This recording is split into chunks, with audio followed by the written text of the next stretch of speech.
Hey, Appliance Boot Camp, this is Mike Sneed coming to you again. Well, today I'm going to start restoring this Dodge M37.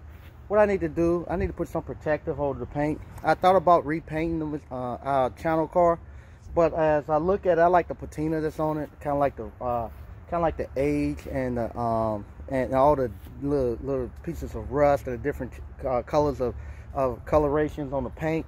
So what I want to do, I want to keep that, but I want to kind of bring the paint out and make it a little more lively.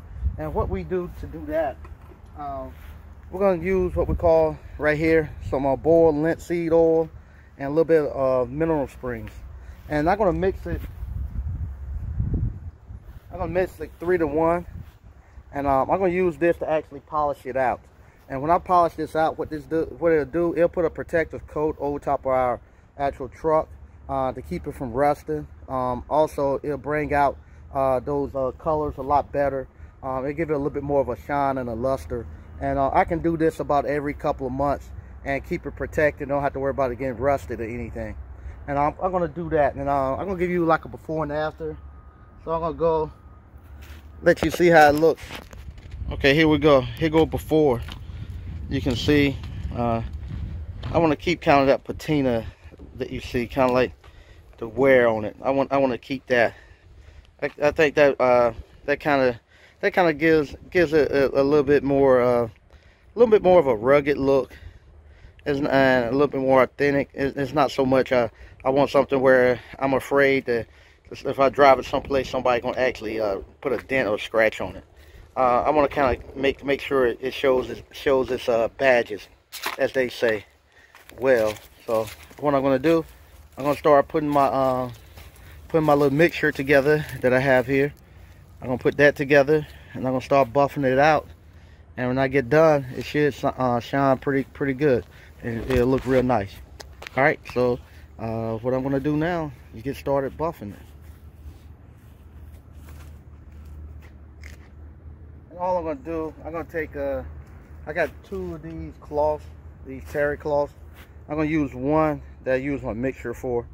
And you want to use gloves, because this right here, you don't want to be smelling like no cooking oil, because it's pretty strong. So I use gloves. All you're doing, I washed it earlier, so all I'm doing now is just rubbing it down. Give it some protection to bring the color back to it. And this mixture goes a long way. This will be enough for me to do the whole truck with.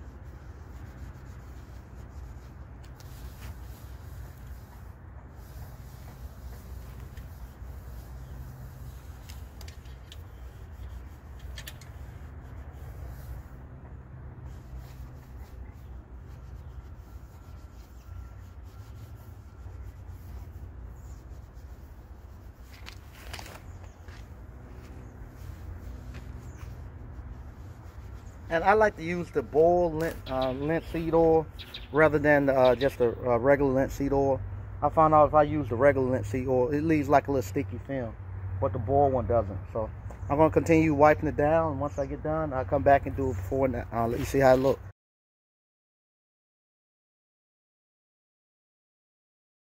Okay, Appliance Boot Camp, this is Mike Sneed coming back to you. I've finished actually detailing the truck. Like I said, I put the linseed oil and the mineral springs on it, and it brought the paint back to life, as you can see. It's looking really good now.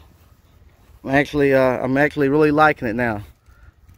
Got a couple of little spots I need to just do a little bit more buffing out, but other than that, it's good. Like I say, for the next couple of months, I do it maybe once a month to get a real good protectant over top of the paint. And I do this in lieu of doing like a clear coat. You could do the same thing with a clear coat, but sometimes on the old paint jobs like this, the clear coat will start to peel. So with this right here, it won't peel. Eventually it just wear off, but kind of like a floor wax. If I can get enough of it on there and stuff, it actually protect it and keep it from rusting. And I can keep the patina on there. That's why I kind of like that patina. And kind of show its age and kind of show its battle scars, and that's what I like. But once again, here we go. So got the truck ready to go now. Just gotta get the engine ready. A little bit more work I need to do to the engine to get it to actually run like I want it to run. And my goal is to have this into the Christmas parade in Selma, which will be the second week in December.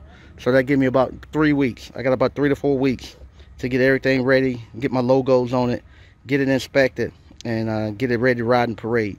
So that's my goal. Once again, thank you all for tuning in to Appliance Boot Camp.